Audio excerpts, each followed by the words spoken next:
नमस्कार साथियों, स्वागत करती हूँ आप सभी का मेरी यूट्यूब चैनल पर। जैसा कि आप सभी को पता है कि मैं इस समय यूपी टेट के लिए क्लास ले रही हूँ। जो ये मेरी क्लास चलने वाली है, आज हम पार्ट 6 की महाजनपद की ओर, जो कि यूपी की एससीईआरटी की कक्षा 6 का लेसन है, उसके बारे में मैं यहाँ पर पढ़ाने जा रही हूँ। और ये जो मेरी क्लास है, ये सभी टेट के लिए, सुपर टेट के लिए, सभी के लिए इम्पोर्टेंट है। तो आप के लिए वीडियो यूजफुल रहने वाली है। तो आप सभी मेरी वीडियो से जुड़ सकते हैं, जो भी सुपर टेट या टेट की तैयारी कर रहे हैं। और आज हम अपने पार्ट 6 के पढ़ने जा रहे हैं। तो चलिए बिना देरी किए हम अपनी क्लास को स्टार्ट करते हैं। तो साथियों, पहले कुल या जनजातीय लोगों के समूहों को जन कहा जाता था वैदिक काल में। मैं अपनी पिछली वीडियो में ये बता चुकी हूँ, मैंने लिखवाया भी था। लेकिन बाद में जब 600 ईसा पूर्व में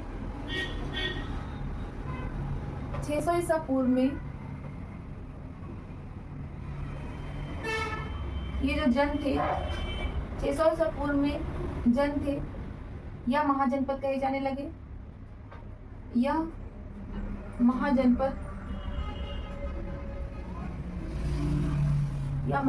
कहे जाने लगे।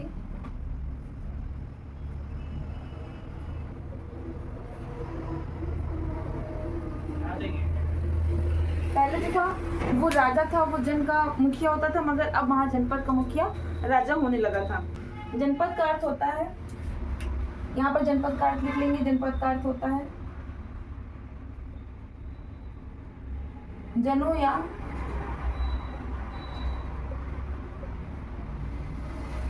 समूह में बसने वाले लोग। जनों या समूह में बसने की जगह।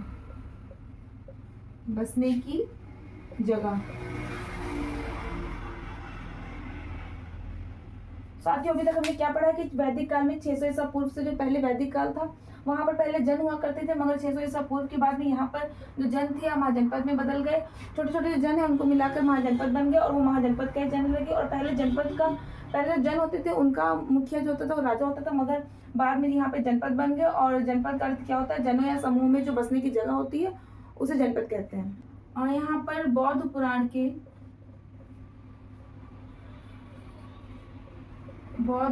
के अंगुत्तर निकाय, कौन सा निकाय है?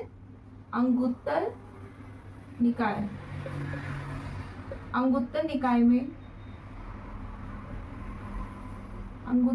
में 16 महाजनपद का वर्णन मिलता है। 16 महाजनपद का वर्णन मिलता है या का उल्लेख मिलता है। 16 महाजनपद का उल्लेख मिलता है। साथियों, यहाँ जो बौद्ध पुराण था, इस बौद्ध पुराण में अंगुत्तर निकाय है जिसमें हमें 16 महाजनपद का उल्लेख मिलता है। ये 16 महाजनपद कौन कौन से हैं जो कि आपकी बुक में दिए गए, वो मैं आपको बताने जा रही हूँ। तो साथियों देखिए, आपको स्क्रीन पर 16 महाजनपद लिखे हुए दिखाई पड़ रहे होंगे। ये 16 महाजनपद कौन कौन से हैं ये मैं आपको बता देती हूँ। अगर आपके पास ये नोट नहीं है तो आप इसे नोट कर लीजिए, और या फ़ोन में अपने स्क्रीनशॉट भी कर सकते हैं। एग्जाम टाइम में आपको इसको रिवाइज करना है, ये बहुत इंपॉर्टेंट है, तो साथियों से नोट करते जाइएगा। ये 16 महाजनपद है, जिसमें पहला आपका है अंग, जो कि एक साइड आपको महाजनपद दिया गया, एक साइड आपको वर्तमान में स्थिति दी गई है। और ये मैं आपको पढ़कर सुना देती हूँ। पहला है अंग, जिसमें आपका मुंगेर एवं भागलपुर जिले में वर्तमान में इसकी स्थिति है। दूसरा है मगध, जिसमें आपका पटना, गया, शाहाबाद जिले का कुछ भाग आता है। तीसरा है काशी, जिसमें वाराणसी आता है। चौथा है कौशल, जो फैजाबाद, गोंडा, बहराइच जिले में आता है आपका। उसके बाद आपका आता है वत्स, जो कि इलाहाबाद और मिर्जापुर के हिस्से में आता है। फिर चेदी है आधुनिक बुंदेलखंड में। कुरु आता है आधुनिक हरियाणा एवं दिल्ली का भाग आता है। उसके बाद में आपका पांचाल आता है, जो कि उत्तर प्रदेश के बरेली, बदायूं, फर्रुखाबाद जिले का क्षेत्र है।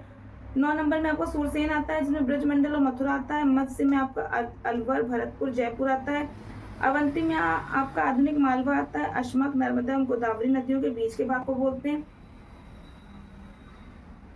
गांधार पाकिस्तान का पश्चिमी और अफगानिस्तान का पूर्वी क्षेत्र। और 14 नंबर है कंबोज, जो कि पाकिस्तान का आधुनिक हजारा जिला है। तो साथियों, अभी स्क्रीन पर आपको मैंने 14 महाजनपद दिखाए हैं। 2 महाजनपद हमारे ये हैं, जो 2 महाजनपद और हैं जो कि गणतंत्र थे। वो 14 जो थे वो राजतंत्र थे, और इसमें से 2 महाजनपद हमारे गणतंत्र के रूप में थे। तो इसमें से पहला महाजनपद है हमारा वज्जी। साथियों, गणतंत्र का मतलब वो होता है जहाँ पे राजा का शासन ना होकर गणों के हिसाब से शासन किया जाता है तो उसे गणतंत्र बोलते हैं। तो ये 2 हमारे गणतंत्र राज्य थे। पहला हमारा वज्जी जो कि जिसकी वर्तमान में स्थिति बिहार में गंगा नदी के उत्तर का भाग है, ये इसकी वर्तमान स्थिति है। और दूसरा हमारा मल्ल है जो कि देवरिया, कुशीनगर, बस्ती, गोरखपुर एवं सिद्धार्थनगर का क्षेत्र इसमें आता है। तो साथियों, जैसा कि आप स्क्रीन पर देख सकते हैं कि आपको यहाँ पर इंडिया का मैप दिखाई पड़ रहा है, जिसमें आपको कौशल, अवंती, वत्स, मगध और ये सभी राज्य आपको दिखाई पड़ रहा है, उनकी स्थिति भी दिखाई पड़ रही है। तो साथियों, धीरे धीरे यहाँ पर नगरों का विकास होने लगा, व्यापारिक केंद्र बनने लगे, शिल्पकला का विकास होने लगा। इसी हिसाब से लोगों ने अपने काम को अलग अलग रूप में बांट लिया और यहाँ पर वर्ण व्यवस्था और जटिल और कठोर होती चली गई। ऊंच नीच का अंतर आता चला गया और सभी वर्ण व्यवस्था है वो और ज़्यादा जटिल और कठोर होती चली गई।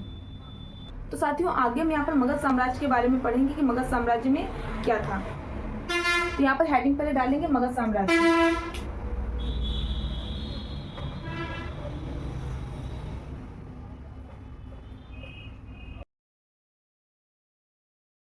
तो यहाँ पर लिख लेंगे 6ठी शताब्दी ईसा पूर्व तक। 6ठी शताब्दी ईसा पूर्व में मगध साम्राज्य का विस्तार हुआ। मगध साम्राज्य का विस्तार हुआ। मगध साम्राज्य का विस्तार हुआ। यह सबसे शक्तिशाली साम्राज्य था। सबसे शक्तिशाली साम्राज्य था।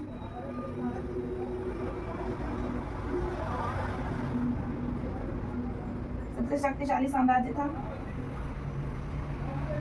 इसके साथ ही 3 राजवंशों का और उदय हुआ। 3 राजवंशों का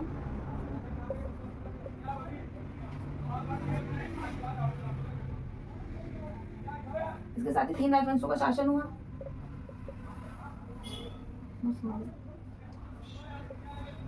साथ ही 3 राजवंशों का शासन हुआ।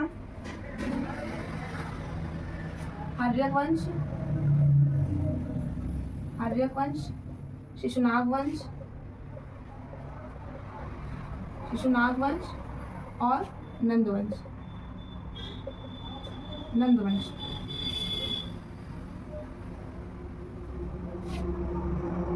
यहाँ पर आगे लिखेंगे कि धनानंद नंद वंश का अंतिम शासक था। नंद वंश का अंतिम शासक था।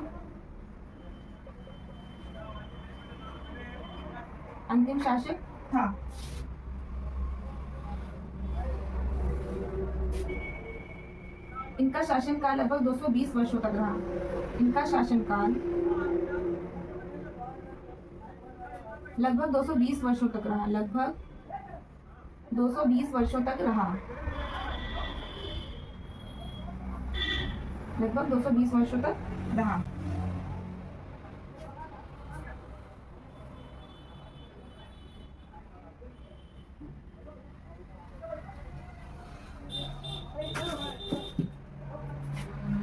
धनानंद के शासनकाल में सिकंदर का आक्रमण हुआ था।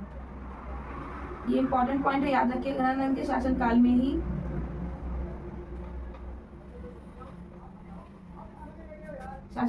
सिकंदर का आक्रमण।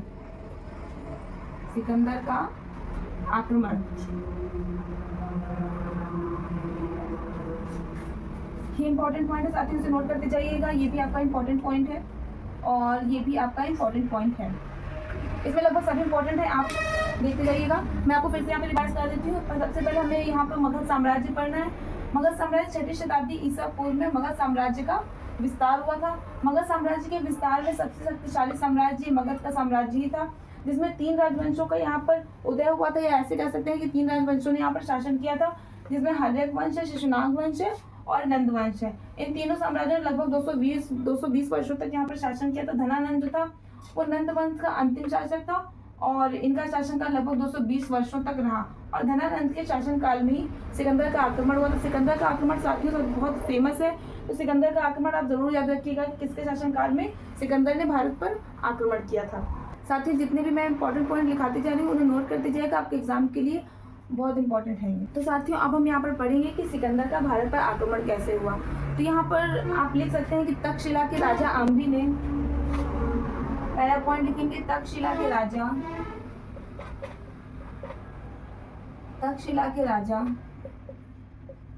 ने,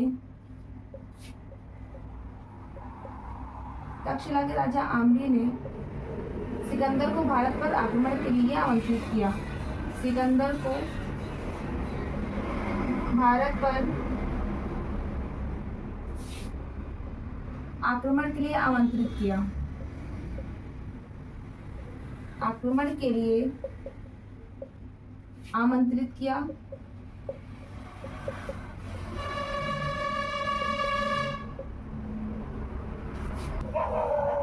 सिकंदर यूरोप महाद्वीप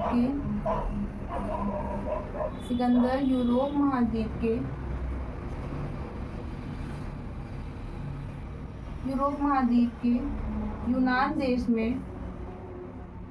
यूनान देश में मैसिडोनिया का शासक था। मैसिडोनिया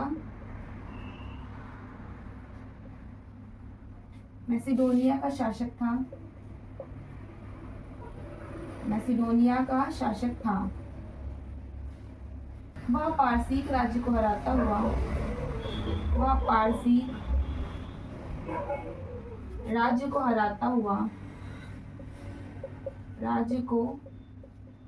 हुआ भारत पर आक्रमण के लिए पहुंचा।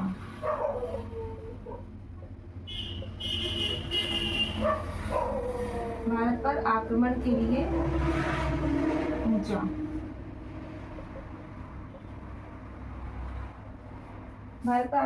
पहुंचा।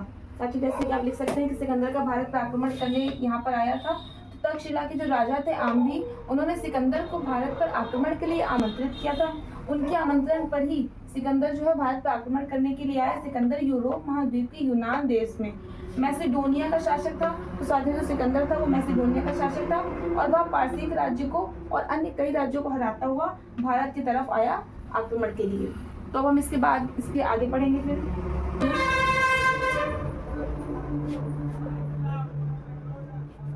रावी और झेलम नदियों के बीच में था। रावी और झेलम नदी के मध्य था।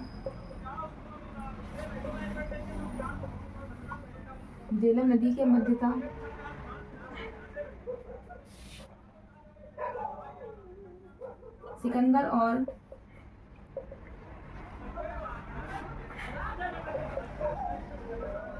और पुरु के मध्य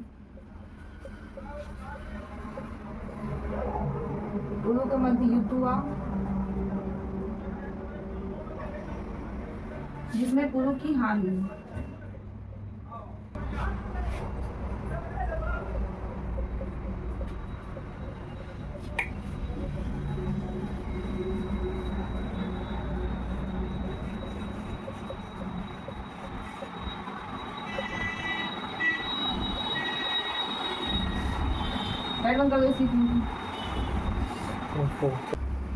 तो साथियों इसके बाद में हम सिकंदर का जो पुरु के बीच में साथ में युद्ध हुआ था उसके बारे में हम पढ़ने जा रहे हैं। तो सिकंदर और पुरु में जो युद्ध हुआ था 326 ईसा पूर्व में हुआ था। 326 ईसा पूर्व में ही सिकंदर भारत पर आक्रमण करने के लिए आया था।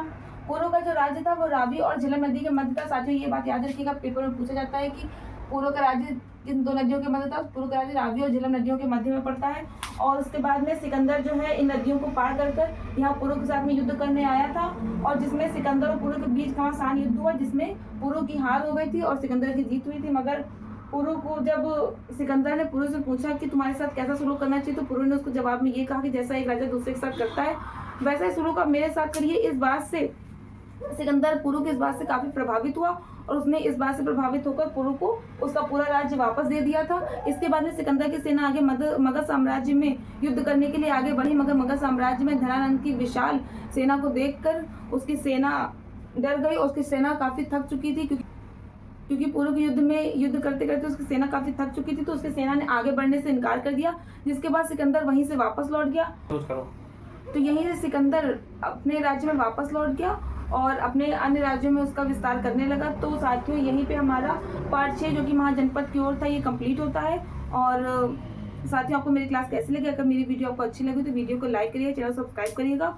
और यूपी टेट और टेट और सुपर टेट के लिए मैं अपनी क्लास ले रही हूँ, तो ये क्लास आपके लिए काफ़ी यूजफुल रहने वाली है आपके एग्जाम प्रिपरेशन के लिए, और आपके एग्जाम में रिवीजन के लिए क्लास काफ़ी आपके लिए यूजफुल रहेगी। तो ऐसे ही मेरे चैनल से जुड़े रहिए और अपनी पढ़ाई करते रहिए। Thank you.